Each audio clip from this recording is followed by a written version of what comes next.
பெரிய புரட்சி ஏற்பட்டது, அங்கே மக்கள் வந்து அப்படியே முண்டியடிச்சுட்டு வந்து போட்டாங்கன்ற மாதிரியான உணர்வு எதுவுமே இல்லை. இது வந்து வழக்கமான ஒரு அந்த 20 லட்சம் எக்ஸஸ். அதிமுகவினுடைய கள வேலைகள் எப்படி இருந்தது சார்? களத்தில் எதிர்கொள்ச்சிருக்கா? அவங்களுக்கான வாக்குப்பதிவு, வாக்கு எண்ணிக்கை அப்படிங்கிறது இந்த தேர்தலை பொறுத்தவரை அதிமுகவுக்கு தன்னுடைய வாக்கு பலம் குறையும் தான் நான் பார்க்குறேன். ஏன்னா அவங்களுக்கு போன தடவை பார்த்தீங்கன்னா பார்லிமெண்ட் எலெக்ஷனில் 20% தான் கிடச்சி. ரொம்ப அதல பாதாளத்தில் இருக்குது அதிமுக கூட்டணி. அங்கெல்லாம் ஒரு சில தொகுதியில் டெபாசிட்டே போகிறதுக்கான வாய்ப்பு இருக்கிற மாதிரி தான் நான் பார்க்குறேன். மூணாவது இடத்துக்கு சென்னையில் வந்து மண்டலத்தில் 3ஆவது இடத்துக்கு தான் போவோம் அதிமுக என்டிஏ கூட்டணி. இப்போயும் நான் பார்க்குறேன், நீங்கள் வந்து பாருங்கள், நீங்கள் வேணால் தேர்தல் முடிவு வரவங்க எடுத்து பாருங்கள், எங்கேயாவது திமுக கூட்டணி 3ஆவது இடத்துக்கு போனால் அது நிச்சயம் கூட்டணி கட்சியாக தான் இருக்கும். அதில் காங்கிரஸாக இருக்கிறதுக்கு வாய்ப்பு அதிகம். 28 கொடுத்துருக்காங்க, எப்படியும் வின் பண்ணுவாங்கங்கிற ஒரு ஹோப்பில் தானே அந்த சீட்டையும் திமுக ஒதுக்கியிருப்பாங்க. இல்லை, அவங்க கொடுக்க மாட்டேன்னு சொன்னதை நீங்கள் ஜெயிக்க மாட்டீங்கன்னு சொல்லி தான் கொடுக்க மாட்டேன்னு சொன்னாங்க கூட. இத்தனை எம்பிக்கள் இருக்காங்க, அவங்களோட சப்போர்ட் இல்லைங்கிறது அங்கே காங்கிரஸ்க்கு ஒரு பின்னடைவாக. அதனால தான் நான் சொல்கிறேன், அதனால தான் அவங்க விட்டு கொடுத்து, அவங்க தான் விட்டு கொடுத்து போகணுன்ற மாநில கட்சிகளை சார்ந்து தான் அவங்க இருக்கணும். ஓகே, அவங்க தான் வந்து திமுகவை சார்ந்து இருக்கணும். தாவேகா தங்களுடைய வெற்றி கணக்கை எங்கேருந்து ஆரம்பிப்பாங்க, எங்கெல்லாம் அவங்க வெற்றி பெறுவதற்கான ஒரு சூழல் அதிகமாக இருக்குது? தாவேகா சென்னையில் எப்படி அக்கௌண்ட் ஓப்பன் பண்ணிடுவாங்கன்னு தான் நான் பார்க்குறேன். அப்புறம் பெரம்பூரில் விஜய் ஜெயிப்பதற்கான வாய்ப்புகள் அதிகம் இருக்குது. ஏன்னா இனிகோவை எய்த்து திருச்சி கிழக்கில் அவர் ஜெயிக்கிற வாய்ப்பை விட பெரம்பூரில் கணிசமாக இருக்குது. அங்கே டவுட்டு தான்.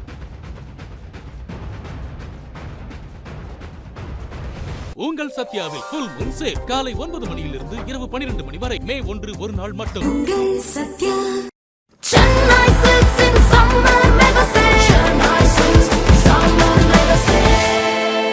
The Chennai Silks in Mega Summer Sale. The debate நேயர்களுக்கு வணக்கம். இன்றைய சிறப்பு நேர்காணலில் நம்மோடு இணைந்திருக்கிறார் மூத்த பத்திரிகையாளர் திரு இதயா அவர்கள். சார் வணக்கம். வணக்கம். தேர்தல் முடிவுகள், தமிழ்நாடு சட்டமன்ற தேர்தல் முடிவுகள் இன்னும் 2 நாட்கள்ல வெளியாக இருக்கு. இதற்கு முன்னாடி இந்த தேர்தலுக்கு பிந்தைய கருத்து கணிப்பு முடிவுகள் அப்படிங்கிறதும் வெளியாகி இருந்ததை நம்ம பார்த்திருக்கோம். கிட்டத்தட்ட ஒரு 10 முதல் 12 நிறுவனங்கள் இந்த கருத்து கணிப்புகளை நடத்தியிருக்காங்க. மோஸ்ட்லி திமுக தான் திரும்ப ஆட்சி அமைக்கும், 120 145 தொகுதிகள் வரை கைப்பற்றி திமுக மீண்டும் ஆட்சி அமைக்கும் அப்படிங்கிற கருத்து கணிப்பு தகவல்களும் வெளியாகி இருக்கு. அதே போல தாவேகாவும் ஒரு டஃப் கொடுப்பாங்க, 98 120 இடங்கள் வரைக்கும் கைப்பற்றுவாங்க அப்படிங்கிற சர்வே முடிவுகளும் வெளியாகி இருக்கு.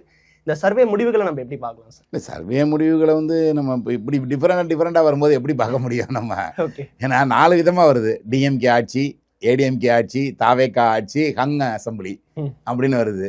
இதில் ஏதாவது ஒன்று தான் உண்மையாக இருக்க முடியும், 3 பொய்யா இருக்கணும். பொய்த்து போகும். பொய்யா கொடுக்கணும்னு இன்டென்ஷன் இல்லாமல் கொடுத்தா கூட அது எரர் தவறி போகிறதுக்கு வாய்ப்பு இருக்குது.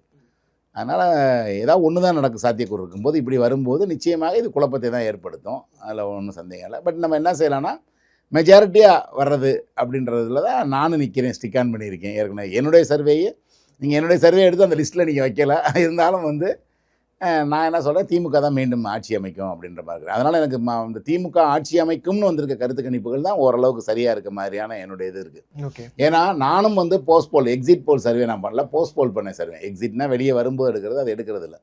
போஸ்ட் போல் பர் சர்வேன்னு சில பல தொகுதிகளில் மட்டும் நான் எடுத்தேன். அந்த தொகுதியெல்லாம் வந்து நான் என்ன எதிர்பார்த்தனோ, அதாவது பழைய முறை என்ன வந்துச்சோ அதுதான் திரும்ப வருது. ஓகே, கடந்த ப்ரீ போல் சர்வேல என்ன வந்துச்சோ ஆல்மோஸ்ட் அதே தான் வருது. அதை விட இன்னும் திமுக ஸ்ட்ராங்காக இருக்குது. ஒரு விதத்தில் வந்து நான் பார்த்த தொகுதியில் ஒரு 1.2%, 2% அப்படின்னு திமுக லீடு வந்த இடத்துலலாம் இப்போ 10%, 11% லீடு வந்திருக்கு திமுக. அதனால் எனக்கு அதில் வந்து ஒரு குழப்பமும் இல்லை. எனக்கு அதில் நான் பிடிச்ச டைரக்ஷன் அதே தான் போயிட்டுருக்கு. 2வது, இதில் நான் நவம்பர் மாதம் பண்ணப்பையும் எனக்கு அப்படி தான் இருந்துச்சு, திமுக மீண்டும் ஆட்சி அமைக்கும் தான் வந்துச்சு. எனக்கு ஜனவரி மாதம் நான் ஐபிசி தமிழுக்கு சர்வே பண்ணி கொடுத்தேன், அதுலேயும் அப்படி தான் வந்துச்சு. மார்ச் மாதம் துக்குளக்கு சர்வே பண்ணுறேன், அப்பையும் அப்படி தான் வருது. ஓகே, அதனால் எனக்கு அந்த ஒரே டைரெக்ஷன் தான் மக்கள் மனநிலை இருக்குது, அதே டைரெக்ஷன் தான் போகுது. ஸோ இந்த தேர்தல் எந்த இலக்கை நோக்கி போகுது அப்படின்றத நம்ம பண்ணோம். அதில் எங்கேயும் எனக்கு ஒரு குழப்பத்தை விளைவிக்கிற அளவுக்கு ஒரு டீவியேஷன் அந்த டைரெக்ஷனில் இல்லை. அதனால் எனக்கு குழப்பம் இல்லாமல் நான் ரொம்ப தெளிவாக, மற்றவங்கெல்லாம் ஒரு பயந்து சொன்னாங்களோ அதை நீங்கள் நான் சொல்லுவேன், சர்வே பண்ணும்போது தான் பயப்படணும். பண்ணி இது ஜென்யூனாக பண்ணி முடிச்சோம்னா அப்புறம் பயப்பட தேவையில்லை, நெஞ்சு நிமித்திட்டு உட்காந்துக்கலாம் நம்ம, அதுதான் வரும் அப்படின்ற நம்பிக்கையோடு. அதனால் நான் வந்து என்னுடைய இதில் இன்னும் ஸ்டிக் ஆன் பண்ணுறேன், திமுக ஆட்சிக்கு வருவதற்கான வாய்ப்புகள் இருக்குது. அந்த மாதிரியான சர்வே முடிவுகள் தான் இந்த தடவை பலிக்கும்னு நினைக்கிறேன் நான். ஓகே, இந்த 2026 தமிழ்நாடு சட்டமன்ற தேர்தலை பொறுத்த வரைக்கும் 2 விஷயங்கள் வந்து முக்கியமாக பார்க்கப்படுது. ஒன்று வந்து விஜயனுடைய அரசியல் வருகை, அவங்க சந்திக்கக்கூடிய இந்த முதல் தேர்தல். 2வது எஸ்ஐஆர். ஆனா பெரும்பாலும் வந்து இந்த எஸ்ஏஆருங்கிறத நிறைய பேர் கண்டுக்காம இருக்காங்களோ, விஜய் ஃபேக்டர்னாலதான் அந்த வாக்கு சதவீதம் அதிகரிச்சிருக்கு, இந்த கருத்து கணிப்பு தகவல்களும் அதை தான் உணர்த்துது அப்படிங்கிற போன்ற விமர்சனங்களும் வைக்கப்படுது. விஜய் ஃபேக்டர் மட்டுமே காரணம் நம்ம எடுத்துக்கலாமா, இல்ல எஸ்ஏஆரோட இம்பாக்டும் பெரிய அளவுல ஏற்படுத்தியிருக்கா? ஏங்க இதுல வந்து அந்த விஜய் இதுதான் காரணம்ன்றதே பொய்ன்னு ப்ரூவ் ஆயிருச்சுங்க, முடிஞ்சிருச்சுங்க. அது அந்த சாப்டரே க்ளோஸ். அதை நம்ம திரும்ப எடுத்து விவாதிக்கவே தேவையில்லை. இந்த தடவை வாக்குப்பதிவு அதிகரிச்சதுக்கு காரணம் எஸ்ஐஆர்னு ப்ரூவ் ஆகி கடந்த முறை என்ன வாக்குகள் விழுந்துச்சோ அதை விட 20 லட்சம் வாக்குகள் அதிகம் விழுந்திருக்கு. இது இந்த 20 லட்சம் கூட விழுந்தது வந்து விஜய்னால வரல. ஏன்னா இதுக்கு முன்னாடி நான் ஒவ்வொரு தேர்தலுக்கும் ஒவ்வொரு 30 லட்சம் வாக்கு கூடும், 40 லட்சம் வாக்கு கூடும். ஏன்னா நமக்கு வந்து இப்போ சராசரி வயது நமக்கு இந்தியாவில் அதிகரிச்சுட்டே போகுது, இறப்பு விகிதம் குறைஞ்சிட்டே போகுது. அதாவது பழைய இருந்த இறப்பு விகிதம் இல்லை, ஏன்னா மெடிக்கல் அட்வான்ஸ் மெடிசின்லாம் வந்துருச்சு. ஸோ சராசரி இறப்பு வயது கூட்டிகிட்டே போகுது. அதனால என்ன ஆகுதுன்னா நமக்கு வந்து வருஷம் நம்மளுடைய பாப்புலேஷனுக்கு ஏற்ற மாதிரி 40 லட்சம் 30 லட்சம்னு சொல்லி ஒவ்வொரு தேர்தலுக்கு 5 வருடத்துக்கு ஒரு முறை வாக்காளர்கள் எண்ணிக்கை கூட்டிகிட்டு போகுது.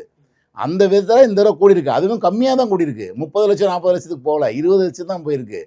ஸோ அதனால் வந்து இந்த முறை நீங்கள் வாக்கு எண்ணிக்கை எடுத்து பர்சன்டேஜை பார்க்காம வாக்கு எண்ணிக்கை எடுத்து பார்த்தால் அதே அந்த 4.5 கோடி பேர் வாக்களிச்சிருக்காங்க. ஓகே, அதனால் அதில் ஒன்றும் பெரிய குழப்பத்துக்கெலாம் ஒன்றும் இல்லை, பெரிய புரட்சி ஏற்பட்டது, அங்கே மக்கள் வந்து அப்படியே முண்டி அடிச்சுட்டு வந்து போட்டாங்கன்ற மாதிரியான உணர்வு எதுவுமே இல்லை. இது வந்து வழக்கமான ஒரு அந்த 20 லட்சம் எக்ஸஸ் கூடுதலாக வந்திருக்கு. இப்போ நீங்கள் அடுத்த வருஷம் வந்தீங்கன்னா இன்னும் ஒரு 20 லட்சம் 25 லட்சம் கூடும். இங்கே பர்சன்டேஜ் வரும்போது எப்படி வருதுன்னா நம்ம நிறையா டெலிஷன் பண்ணிட்டோம். ஏறக்குறைய 70,000 95,000 இருந்துச்சு, அப்புறம் திரும்ப கொஞ்சம் பேர் 27,000 பேர் 20 லட்சம் பேர் சேர்த்தாங்க. ஸோ அந்த விதத்தில் ஒரு 60 லட்சம் 62 லட்சம் வந்து டெலிஷன் ஆகிருக்கு. ஸோ அந்த 10.6 டெலிஷன்னு காட்டுது நம்ம இசிஐ சைட்டு. ஸோ அந்த 10.6 போனனால அந்த 10% உங்களுக்கு வந்து மைனஸ் ஆயிடுது. 75 வர்றது 70 வர்றது இந்த 80 85ன்னு வந்திருக்கு. அதுதான் காரணமே தவிர எஸ்ஐஆர் தான் முழு காரணம். இது விஜய்னாலேயோ தாவேக்கானாலேயோ ஏற்பட்ட புரட்சின்னு சொல்லவே முடியாது. அதே போல அதிமுக வந்து தேர்தல் அறிவிப்பு வரதுக்கு முன்னாடியில இருந்தே களத்துக்கு சென்று ஒவ்வொரு தொகுதியா அதிமுகவினுடைய பொதுச் செயலாளர் எடப்பாடி பழனிசாமி தன்னுடைய பிரச்சாரத்தை ஆரம்பத்திலேயே தொடங்கிட்டாரு. கிட்டத்தட்ட 200க்கும் மேற்பட்ட தொகுதிகளில் தன்னுடைய பிரச்சாரத்தையும் நிறைவு செஞ்சிருந்தாரு. அதன் பிறகு பாஜகவுடன் கூட்டணி சேர்ந்தது, திமுகவில் சேர்ந்தது, இப்படி நிறைய விஷயங்கள் அடுத்தடுத்து நடந்தது. அதிமுகவினுடைய கள வேலைகள் எப்படி இருந்தது சார்? களத்தில் எதிரொலிச்சிருக்கா? அவங்களுக்கான வாக்குப்பதிவு வாக்கு எண்ணிக்கை அப்படிங்கிறது அதிகம் வரதுக்கான வாய்ப்பு இருக்கா இந்த தேர்தலை பொறுத்த வரைக்கும்? இந்த தேர்தலை பொறுத்தவரை அதிமுகவுக்கு தன்னுடைய வாக்கு பலம் குறையும் தான் நான் பார்க்குறேன். ஏன்னா அவங்களுக்கு போன தடவை பார்த்தீங்கன்னா பார்லிமெண்ட் எலெக்ஷனில் 20% தான் கிடச்சி, பாஜக இல்லாமல். அதான் சொல்கிறேன், பாஜக பாமக இல்லாமல் தேமுதிகவோட சேர்ந்து 22%, தேமுதிக இல்லாமல் 20, அதான் அவங்கள்ட்ட இருந்துச்சு. இப்போ தேமுதிக அங்கே இல்லை. அப்போ இந்த 20% வாக்கு வங்கி அதிமுக வச்சுருக்கு. இப்போ பாமகவும் பாஜகவும் எடுத்த 18%, அது அப்படியே கூட கூட்டுங்க, எடுத்தால் 38 வரும். அந்த 38 தான் இப்போதைக்கு வாங்கக்கூடிய சாத்தியக்கூறு உள்ள வாக்குகள். ஆனால் இந்த 38 விழுமானா விழுகாது. ஏன்னா விஜய்கிட்ட இருந்து விஜய் ஒரு செக்டர் எடுக்கிறார்ல, போனவரை விஜய் இல்லைன்னு தர விஜய் இருக்காரு. அப்போ எப்படி அந்த 38 அப்படியே வரும்? வராது.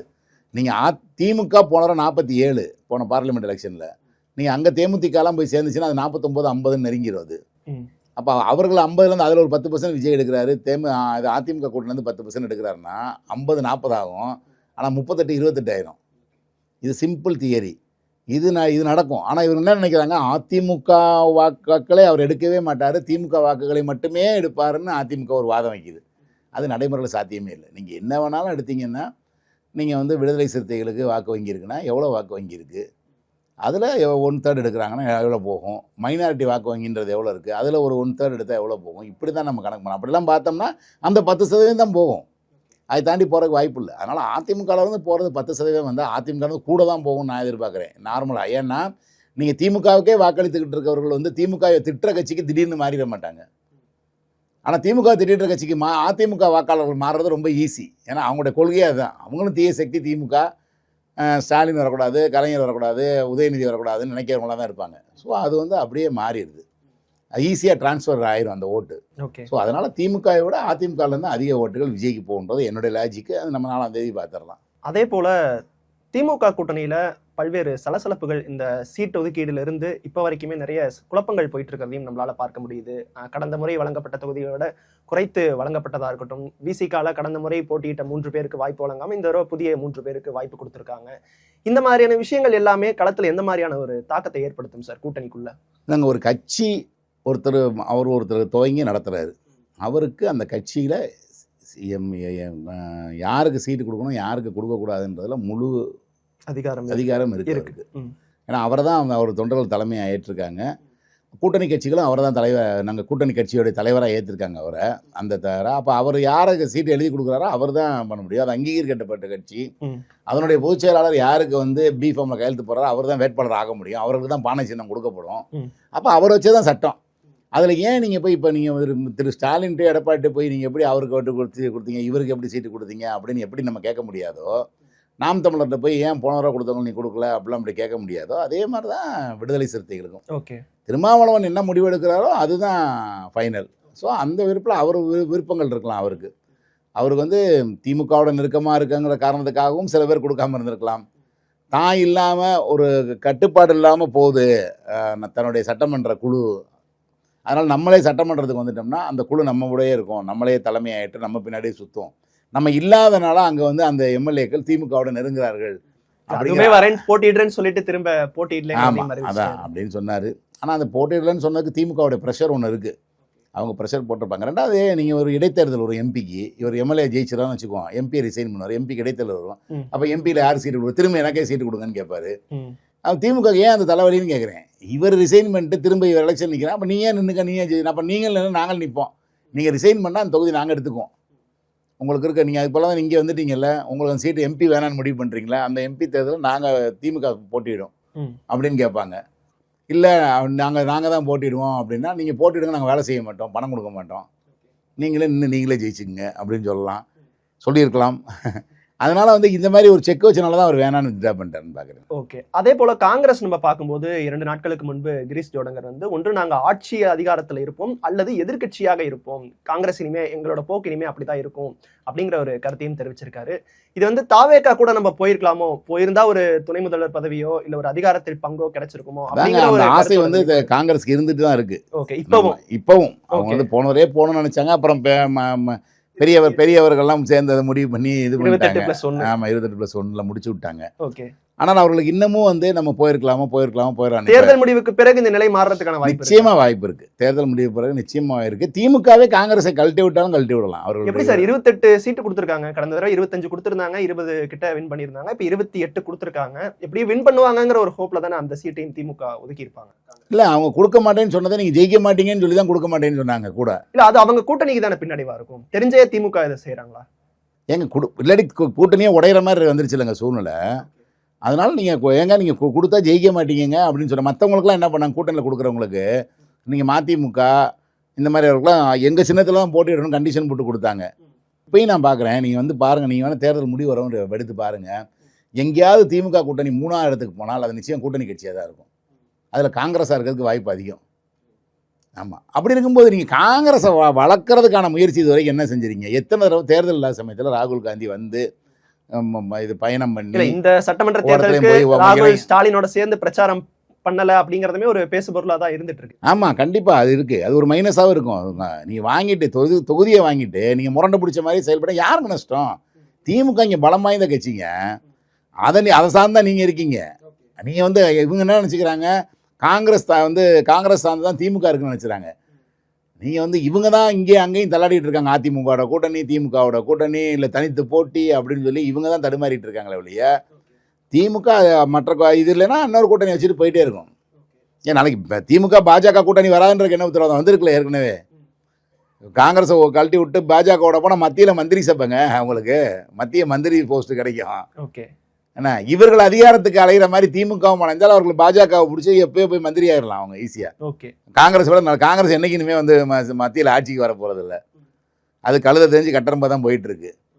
அப்படி இருக்கும்போது நீங்கள் ஒவ்வொரு மாநிலத்திலையும் இறந்துக்கிட்டு ஒவ்வொரு மாநிலத்திலையும் மாநில கட்சிகளை வந்து பலவீனப்படுத்தி அவர்களோடு சண்டை சச்சரவு ஏற்பட்டு அவர்களோட இதாகும். மம்தா பானர்ஜிக்கு காங்கிரஸ் சுத்தமாக பிடிக்காது, இவருக்கு ஆம் ஆத்மிக்கும் சுத்தமாக பிடிக்காது, ஜெகன்மோகன் ரெட்டியும் போச்சு, இப்போ தேஜஸ்வியும் பீகாரில் கொடுத்து அங்கேயும் வீணாக போச்சு.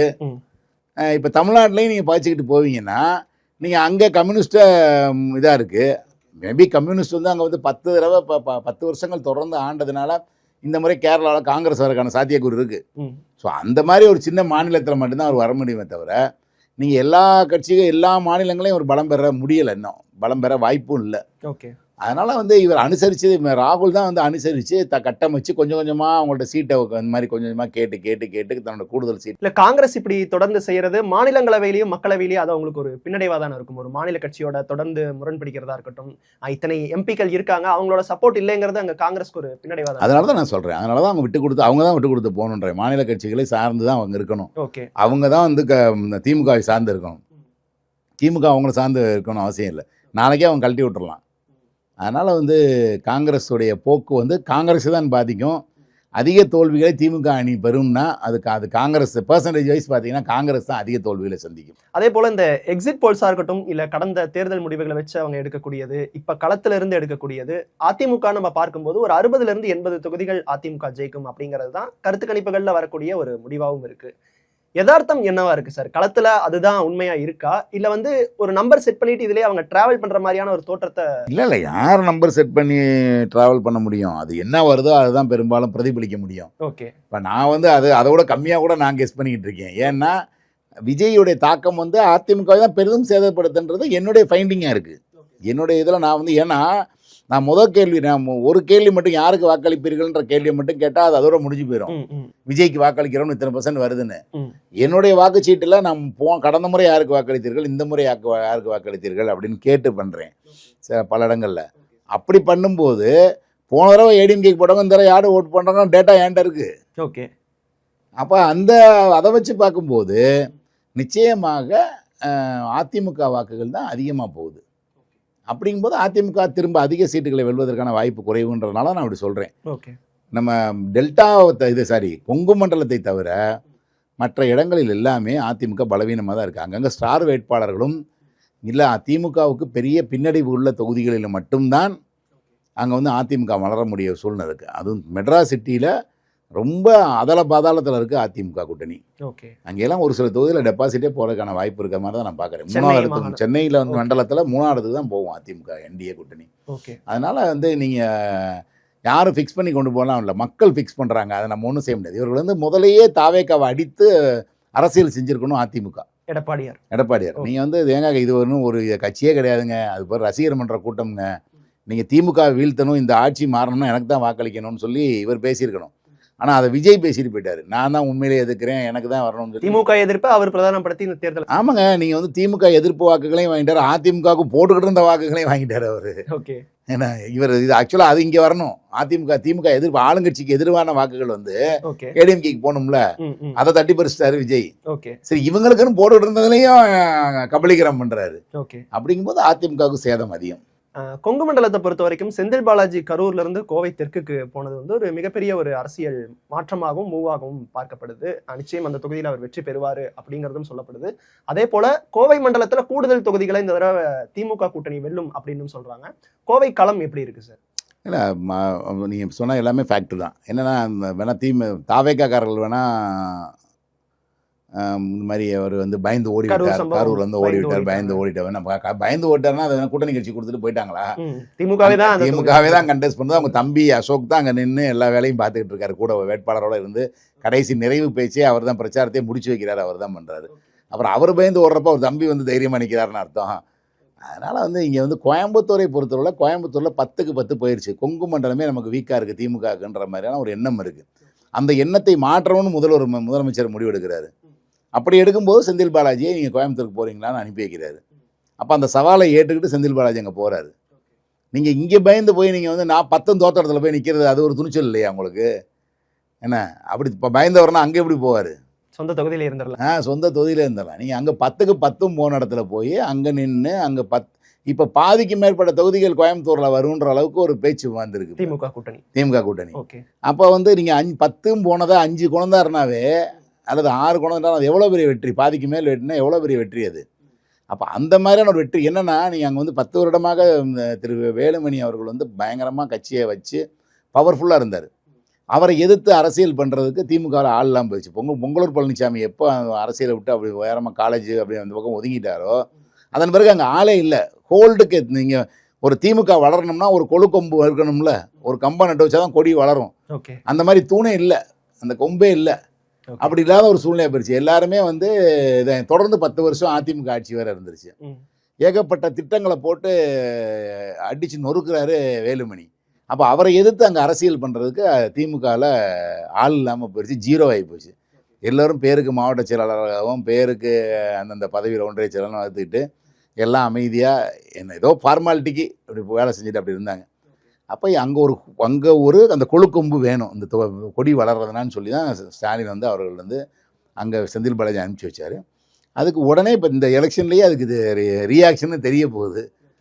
அது வந்து நிச்சயமாக என்னுடைய கணிப்புப்படி பாதிக்கு மேற்பட்ட தொகுதிகளை கோயம்புத்தூரில் திமுக இந்த முறை வெல்லும். அது செந்தில் பாலாஜியோடைய கடுமையான உழைப்பு, அவர் மேலே இருக்க பெர்செப்ஷன், அவருடைய உழைப்புக்கும் அவருடைய ஏற்கனவே ஏற்படுத்தியிருக்க இமேஜுக்கும் அது ஒரு ப்ளஸ்ஸாக இருக்கும். தாவேக்காலிருந்து இந்த தடவை உறுதியா சட்டமன்ற உறுப்பினர் சட்டமன்றத்துக்கு போவாங்க அப்படிங்கிற ஒரு விமர்சனங்களும் பேச்சுக்களும் முன்வைக்கப்படுது. தாவேக்கா தங்களுடைய வெற்றி கணக்கை எங்கேருந்து ஆரம்பிப்பாங்க, எங்கெல்லாம் அவங்க வெற்றி பெறுவதற்கான ஒரு சூழல் அதிகமாக இருக்குது சார்? தாவேக்கா சென்னையில் எப்படி அக்கௌண்ட் ஓப்பன் பண்ணிடுவாங்கன்னு தான் நான் பார்க்குறேன். அப்புறம் பெரம்பூரில் விஜய் ஜெயிப்பதற்கான வாய்ப்புகள் அதிகம் இருக்குது. ஏன்னா இனிகோவை எதிர்த்து திருச்சி கிழக்கில் அவர் ஜெயிக்கிற வாய்ப்பை விட பெரம்பூரில் கணிசமாக இருக்குது. அங்கே டவுட்டு தான். ஓகே. பட் இங்கே வந்து கன்ஃபார்ம்டு அவர் ஜெயிக்கிறதுக்கான. ஆனால் திருச்சி கிழக்கு மெயினாக சொன்னது சிறுபான்மையினருடைய வாக்குகள் வந்து அதிகம் இருக்குது. இங்கேயும் பெரம்பூர்லேயும் அப்படி தான் இருக்குது. ஓகே. ரெண்டுலேயுமே அதனால தான் போயிருக்காரு. ஓகே. அப்போ அவரும் இப்போ இனிகோ இருதராஜன் பேரே சொல்கிறேன், அப்புறம் அவர் மட்டும் மைனாரிட்டி இல்லையா? போனதான் 54,000 ஓட்டில் ஜெயிச்சு வருவார். ஓகே. ஸோ அதில் இப்போ கொஞ்சம் ஒரு பாதி குறைஞ்சா கூட அவருக்கு அதுவே 25,000 லீடிங் இருக்கும். ஓகே. ஆனால் ஏன்னா நான் திரும்ப சொல்கிறேன், அதிமுக ஓட்டை தான் விஜய் அதிகம் பெறுகிறார். அப்படிங்கும்போது விஜய் வந்து இந்த இனிகோ எடுத்த ஓட்டு அப்புறம் லீடிங் அதான் தாண்டி வரணும். அதிமுகவும் டிஎம்கே எடுத்த ஓட்டு ஒரு லெவல்னா அதை தாண்டி 54,000 ஓட்டு லீடிங்கில் இருக்காரு. அப்போ விஜய் எடுக்கணும்னா அது எவ்வளோ உயரத்துக்கு வரணும் அவர். இப்போ இவர்கிட்ட வந்து கரைச்சி அவர் ஏறணும். ஸோ அந்த மாதிரி எவ்வளோ தூரம் கரைக்கிறாரு அப்படின்ற பொறுத்து தான் வரும். அதில் நூலிலையில் இனிகோ வெல்வதற்கான வாய்ப்பு இருக்குது. ரெண்டாவது 2 தொகுதியில் போட்டியிடுவதனால அங்கே அந்த தொகுதியில் வந்து திருச்சியில் வந்து நிறையா மக்கள் வந்து விஜய் வந்து ரிசைன் பண்ணிடுறாரு, இங்கே அவர் 2 தொகுதியில் போட்டிடுறாரு, இங்கே நம்பிக்கையோடு இங்கே போட்டியிடலை அப்படின்ற மாதிரியான எண்ணத்தில் இருக்காங்க. அதனால் அவருக்கு அங்கே கொஞ்சம் வாக்குகள் குறையும். ஏன்னா அவர் பெரம்பூரை வச்சுக்கிட்டு திருச்சி தான் ரிசைன் பண்ணுவாருன்ற எண்ணத்தில் தான் நிறைய பேர் இருக்காங்க. தனி விமானம் பிடிச்சி எப்படி வருவாங்க? சார்ட்டர்ட் ஃப்ளைட் போட்டு ஒவ்வொருத்தையும் குறைக்க இருக்க எம்எல்ஏ ஆஃபீஸ்க்கு வரணும் அப்படின்னா இவர் சார்ட்டர்ட் ஃப்ளைட் தான் போட்டு வரணும். இங்கேருந்து ஒரு BMW பிடிச்சி மாதம் ஒரு முறை உங்களை வந்து சந்திப்பேன் தொகுதியில் அப்படிங்கிறதையும் சொல்கிறாரு. அவர் எலெக்ஷன் சமயத்திலே வரமாட்டேங்கிறாரு. இவர் எலெக்ஷனே இல்லைன்னு சொன்னால் எப்படி வருவார்? அதனால் அதெல்லாம் வந்து அவர் சொன்ன பல பொய்களில் அது ஒரு பொய்யாக தான் நான் பார்க்குறேன். அதனால் அவர் போட்டுட்ருக்க பிரச்சாரத்துக்கு தேதி கொடுத்துட்டு ரத்து பண்ணிடுறாரு. 3 இடம் போட்டால் 2 இடம் போகிறாரு. பேசவே ஒரு 20 இடங்கள்ல தான் பிரச்சாரம் பண்ணியிருக்காரு. ஆமாம். அதனால் வந்து அவர் வந்து ஒரு லெத்தாஜிக்கான அரசியல்வாதி, பார்ட் டைம் அரசியல்வாதின்னு சில பேர் கிண்டல் பண்ணுறாங்க. அவர் அது மாதிரி தான் நடந்துக்கிறாரு. அதனால் அவர் வந்து அங்கே திருச்சியில் போய் ஜெயிக்கிறதுக்கான வாய்ப்பு குறைவு.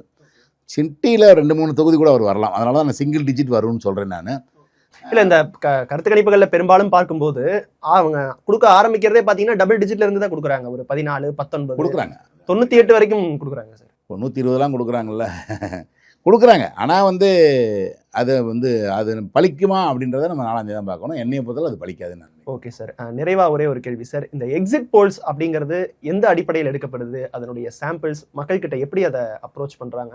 ஏன்னா இவ்வளவு முடிவுகள் வெளியாகுது, அது எத்தனை பேர்கிட்ட அவங்க எடுக்கிறாங்க? எதன் அடிப்படையில் இந்த பர்சன்டேஜ் எல்லாம் கொடுக்குறாங்க? முதல்ல pre poll survey, exit poll survey, post poll சர்வேன்னு இருக்குது. ப்ரீ போல்ன்றது எலெக்ஷனுக்கு முன்னாடியே எடுத்துடுறது, முன்கூட்டியே யாருக்கு போடுவீர்கள்னு.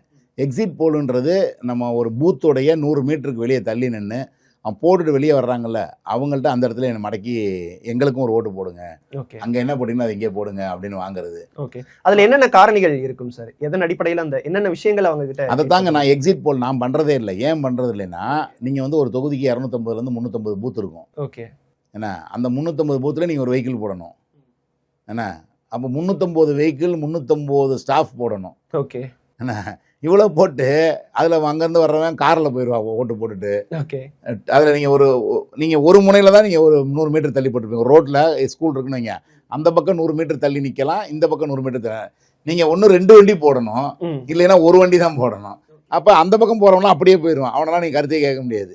இந்த பக்கத்தில் வர்றவங்களை மட்டும் தான் கருத்து கேட்க முடியும். இதுலேயும் யார் 2 வீலரில் வரவங்க நிப்பாட்டாமல் போயிடுவாங்க, காரில் வரவங்க நிப்பாட்டாமல் போயிடுவாங்க, நடந்து வர்றாங்கல்ல, இல்லை 2 வீலர் வரவங்களை மலி மறிச்சு இப்படி தான் கேட்கணும். ஓகே. அதில் வந்து அப்போ எவ்வளோ பேரை கேட்க முடியும்? அந்த ஒரு பூத்தில் நீங்கள் எடுத்தீங்கன்னா அந்த ஒரு பூத்தில் என்ன ஒரு இன்ஜினியரிங் இருக்குது, சோஷியல் இன்ஜினியரிங் இருக்குது நான் தெரியாது. அந்த என்ன கம்யூனிட்டி இருக்குது, நம்ம பார்க்குற ஒரு என்ன கம்யூனிட்டி, இது எதுவுமே வந்து நமக்கு புலப்படாது. ஸோ இதை வச்சுக்கிட்டு நீங்கள் அப்படியே வந்து அப்படியே 300 பெருக்கி வகுத்து 300 பெருக்கி 300 வகுத்து விடுறீங்க. 300 அந்த தொகுதி பூரா இதுதான் ரிஃப்ளெக்ஷன் காட்டினீங்கன்னா அது வந்து அந்த சாம்பிளிங் வந்து ஃபெயிலியராக தான் போகும். அப்போ நீங்கள் வந்து என்ன பண்ணணும், இத்தனை பூத்துன்னு சொல்லி அந்த பூத்தை வந்து நீங்கள் வந்து இப்போ தலித் பூத்து அப்படின்னா அங்கே காலனி மக்கள் அதிகமாக வர்றாங்கன்னா அங்கே அந்த இடத்துல நீங்கள் ஒரு எத்தனை பர்சன்டேஜுக்கோ அந்த மாதிரி பூத்துக்கு 2 ஆள் போடணும். அதுக்கப்புறம் வந்து ஒரு பெரிய கம்யூனிட்டி இருக்குது அப்படின்னா அந்த கம்யூனிட்டிக்கு போடணும். ஒரு முஸ்லீம் பூத்துன்னு அங்கே போடணும். இப்படிலாம் போட்டு பரவலாக எடுத்தால் தான் எல்லோருடைய வாக்குகளும் எப்படி போயிருக்கு அப்படின்றது இதாக இருக்கும். எப்பயுமே யாரும் வந்து ப்ரோ ஓட்ஸு போடுறதில்ல. ஜாதி ரீதியாக ஏன் ஜாதின்னு போடுறதில்ல. இந்த ஜாதி வேணாம், இந்த மதம் வேணாம், இந்த மத விரோதம் பிடிச்ச இந்த கட்சி வேணாம், இப்படி தான் போய் போடுறதுக்கு வாய்ப்பு இருக்குது. அதனால் ப்ரோவாக போய் போட மாட்டாங்க, ஏன் ஜாதின்னு போட மாட்டாங்க. இந்த கட்சி வந்து நமக்கு இப்போ மைனாரிட்டிலாம் பிஜேபி எதிர்த்து போடுறாங்கன்னா பிஜேபி ஒரு ஹிந்துத்துவா கட்சின்றதுனால எதிர்த்து போடுவாங்க. அது மாதிரி சில ஜாதி கட்சிகளுக்கு எதிராக மீதி ஜாதி கட்சிகள்லாம் சேர்ந்து போடுவாங்க, ஜாதிகள் மக்கள்லாம் போடுவாங்க. அது மாதிரி ஒரு நெகட்டிவ் ஓட்ஸ் தான் வரும். ஏன் ஜாதின்னு போய் இப்போ நீங்கள் ஓவைசி வந்து நின்னாருன்னா முஸ்லீம்கள் எல்லாம் போய் ஓவைசிக்கு போட்டுற மாட்டாங்க இங்கே தமிழ்நாட்டில். அதனால் அவர் முஸ்லீம்னு சொல்லி அது மாதிரி நிறைய பேர் நின்று தோற்றுருக்காங்க, நிறையா முஸ்லீம்கள் நின்று தோற்றுருக்காங்க. இப்போ போன முறை வந்து எஸ்டிபிஐ வந்து அதிமுக கூட்டணியில் இருந்துச்சு. எஸ்டிபிஐ ஜெயிக்க முடியல, முஸ்லீம்கள்ட்ட முழுமையான ஓட்டு வாங்க முடியல. ஏன்னா அவர்கள் வந்து நிச்சயமாக பாஜக அணிக்கு எதிராக இருக்கிறோன்னு சொல்லி திமுகவுக்கும் காங்கிரஸ் இருக்கிறது தான் போடுவோம்னு சொல்லி நிறைய முஸ்லீம்கள் அங்கே தான் போட்டாங்க. ஸோ இந்த மாதிரியா வந்து ப்ரோ ஓட்டுன்றது வராது, ஒருத்தர் நிற்கிறாருன்றக்கா வந்துடாது. அதனால் நீங்கள் அந்த அப்படி இருக்கும்போது நீங்கள் ஒவ்வொரு பூத்தும் ஒவ்வொரு விதமாக இருக்கும்.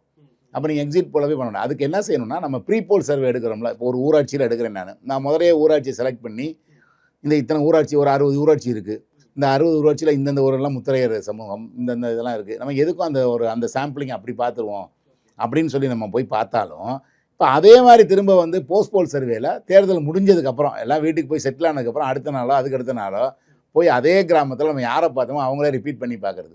இந்த கடைசி நேர பேமெண்ட்டில் ஏதாவது மாறி இருக்கா, இல்லை கடைசி நேரத்தில் இந்த விஜய் போலரைசேஷன் ஆகிருக்கா, இல்லை கடைசி நேரத்தில் இந்த கவர்மெண்ட் வேணான்னு மக்கள் ஒரு ஆன்டி இன்கம்பன்சி வளர்ந்துருக்கா, இந்த மாதிரி எல்லாமே அப்போ தெரிஞ்சிடும்.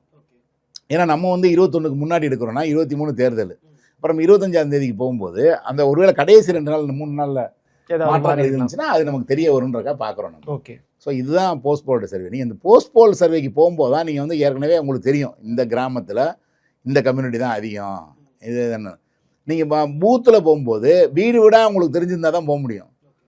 இந்த பூத்தில் 30% இவங்க இருப்பாங்கன்னு தெரியும் உங்களுக்கு, முத்திரையர் இருப்பாங்க, 30% வந்து தலித் இருப்பாங்க அப்படின்னு தெரிஞ்சால் நீங்கள் வர்றவங்கள யார் ஜாதின்னு கேட்க முடியாது, அது சர்ச்சை ஆயிரும், சண்டே ஆயிரும். அதனால் வந்து நீங்கள் எக்ஸிட் போல் சர்வேன்றது செய்கிறதும் கஷ்டம், அதுக்கு வந்து ரொம்ப சாம்பிள்ஸ் கம்மியாக தான் பார்க்க முடியும், அதுக்கு ரொம்ப விலை கொடுத்து தான் அதை செய்ய முடியும். அதனால் அதை செய்கிறது கஷ்டம். அதனால் நிறைய பேர் என்ன பண்ணுறாங்கன்னா போஸ்ட் போல் பண்ணிவிட்டு எக்ஸிட் போல்னு அதை வெளியிடுறாங்க. அப்படி தான் நான் நினைக்கிறேன்.